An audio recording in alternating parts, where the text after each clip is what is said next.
জানাবো ক্রিকেটের খবর। ইনজুরি সেরে ভারতের বিপক্ষে হায়দ্রাবাদ টেস্টে অধিনায়ক মুশফিকুর রহিম ও মুমিনুল হক মাঠে নামতে পারবেন বলে আশ্বস্ত করেছেন বিসিবি চিকিৎসক দেবাশিস চৌধুরী। তবে ইমরুল কায়েসের খেলা নিয়ে রয়েছে অনিশ্চয়তা। উরুর ইনজুরিতে পড়া এই ব্যাটসম্যান দ্রুত সেরে উঠলেও ভবিষ্যতের কথা মাথায় রেখেই তাকে বিশ্রাম দেওয়ার পক্ষে মত দেবাশিসের। সদ্য শেষ হওয়া নিউজিল্যান্ড সিরিজ ঘিরে ছিল ইনজুরির মিছিল। সিরিজের আগে শহীদ শফিউল আর নিউজিল্যান্ডে যে মাশরাফি, মুশফিক, ইমরুল, মুমিনুল পড়েছেন ইনজুরিতে। এখন 9 ফেব্রুয়ারি ভারতের বিপক্ষে হায়দ্রাবাদ টেস্ট ঘিরে পরিকল্পনা সাজাতে ভাবতে হচ্ছে টিম ম্যানেজমেন্ট। সবচেয়ে বেশি চিন্তা ওপেনার ইমরুল কায়েসকে নিয়ে।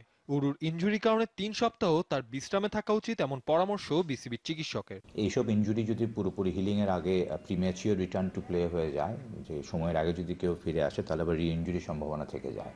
তো এখানে একটা ব্যালেন্সের ব্যাপার রয়ে গেছে যে ওকে আমরা নিরাপদ রাখবো, আবার স্পোর্টস পার্টিসিপেশন নিশ্চিত করবো।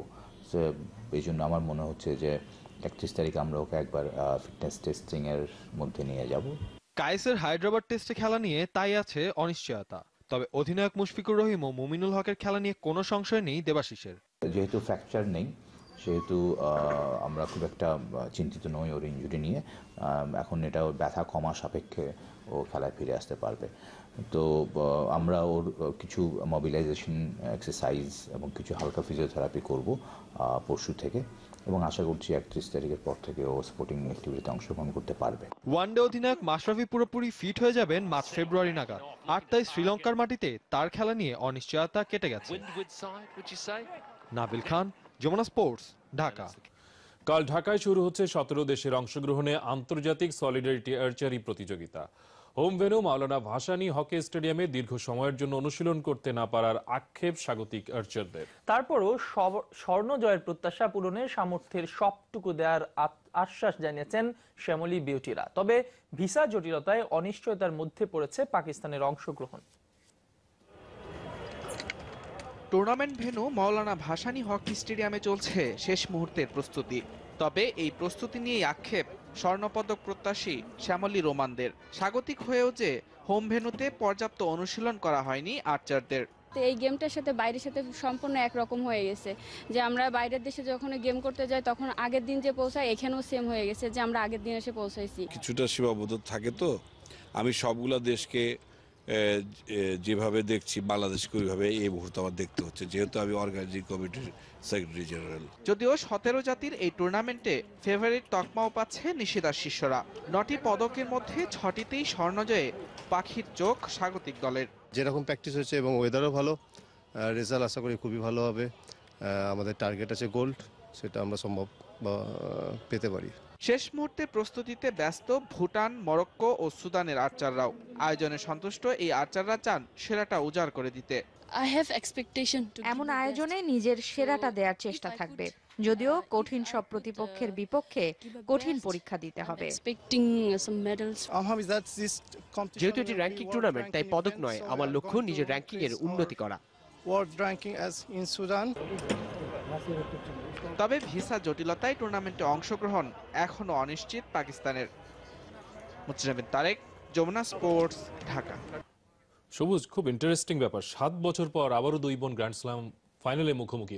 অনেক টেনিস তারকার তো ক্যারিয়ারই 7 বছর হয় না। এবং সবচেয়ে মজার ব্যাপার, অনেকগুলো রেকর্ডের সামনেও কিন্তু সেরেনা উইলিয়ামস দাঁড়িয়ে আছে, তার বোনের বিপক্ষে জিততেই হবে তাকে। তাদের জন্মই হয়েছে সম্ভবত টেনিসটা খেলার জন্য, এবং সেটা আসলে দর্শককে বিনোদিত করার জন্য। আমরা একটু দেখি যে দুই বোনের মুখোমুখি লড়াইয়ে পরিসংখ্যানটা কেমন। দুই বোন কিন্তু 27 বার মুখোমুখি হয়েছেন পরস্পরের। এর মধ্যে সেরেনা জিতেছেন 16 বার, ভেনাস জিতেছেন 11 বার। প্রথম 3 মোকাবেলায় কিন্তু ভেনাস জিতেছিলেন, অর্থাৎ শিয়ানে বলা যায়, কিন্তু চতুর্থ মোকাবেলায় এসে প্রথম জয়টি পেয়েছিলেন সেরেনা। কিন্তু এখন কিন্তু হেড টু হেড আবার সেরেনা এগিয়ে 16-11। গ্র্যান্ড স্লাম ম্যাচে সেরেনা 9-5 ব্যবধানে এগিয়ে, গ্র্যান্ড স্লাম ফাইনালে সেরেনা 6-2 এগিয়ে। তারা 8 বার মুখোমুখি হয়েছেন এখন পর্যন্ত, তার মধ্যে 6 বার জিতেছেন সেরেনা, 2 বার ভেনাস।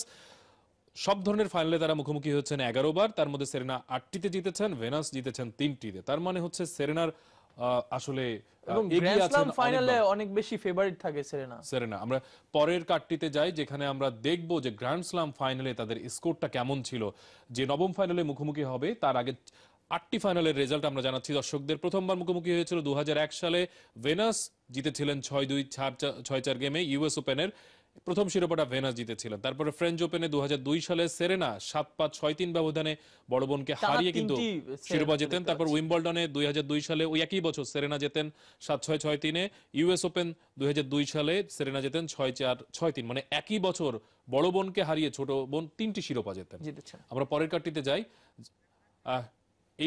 এখানে আমরা দেখতে পাচ্ছি যে 2003 সালে অস্ট্রেলিয়ান ওপেনের ফাইনালে সেরেনা 7-6 3-6 6-4-এ হারান ভেনাসকে। উইম্বলডনে ওই একই বছর সেরেনা 3 সেটের লড়াই 2-1-এ হারান ভেনাসকে। 2008 সালে মাঝখানে 5 বছরের ব্যবধান আবার উইম্বলডনে, সেখানে ভেনাস কিন্তু সেরেনাকে হারিয়ে 2-0 সেটে হারিয়ে কিন্তু প্রতিশোধটা তোলেন। এবং পরের বছর 2009 সালে আবার সেরেনা কিন্তু একই রকম, অর্থাৎ বড় বোনকে হারিয়ে প্রতিশোধ তোলেন। মানে মুখোমুখি লড়াই, একদম তুল্যমূল্য এক ধরনের প্রতিদ্বন্দ্বিতার আভাস কিন্তু এবং 2009 সালে সবশেষ মুখোমুখি হয়েছে এবং 2008 সালে কিন্তু সবশেষ শিরোপা জিতেছিলেন ভেনাস উইলিয়ামস। এরপরে আর তিনি শিরোপা গ্র্যান্ড স্ল্যামে জিততে পারেনি।